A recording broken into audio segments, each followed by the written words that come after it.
గత నెల నుంచి ఎప్పుడెప్పుడా అని ఎదురు చూసినటువంటి గ్రామ పంచాయతీ ఎన్నికలు 3 దశల్లో ముగిశాయి.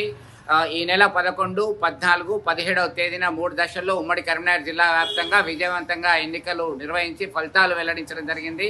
ఈ ఫలితాల్లో అత్యధిక స్థానాలని కాంగ్రెస్ పార్టీ బలపరిచినటువంటి అభ్యర్థులు సర్పంచులుగా, వార్డు మెంబర్లుగా విజయం సాధించడం జరిగింది. ఈ క్రమంలో నేడు తాజాగా పల్లె పోరు ముగిసిందని చెప్పుకోవచ్చు. కౌంటింగ్ ప్రక్రియ కొనసాగుతుంది. దీనిలో రాత్రి వరకు కూడా కౌంటింగ్ ప్రక్రియ కొనసాగేటువంటి అవకాశాలు ఉన్నాయి. దీనిలో సైతం మూడవ విడత సైతం కాంగ్రెస్ పార్టీ బలపరిచినటువంటి అభ్యర్థులు అత్యధిక స్థానాలని గెలుచుకోవడం జరిగింది. ఇక పోలీసులు 144 సెక్షన్ విధించి డ్రోన్ కెమెరాల ద్వారా శాంతి భద్రతలని పర్యవేక్షించారు. ఇటు పోలింగ్ సందర్భంలో అలాగే కౌంటింగ్ సందర్భంలో ఎలాంటి అవాంఛనీయ ఘటనలు జరగకుండా చర్యలు చేపట్టారు.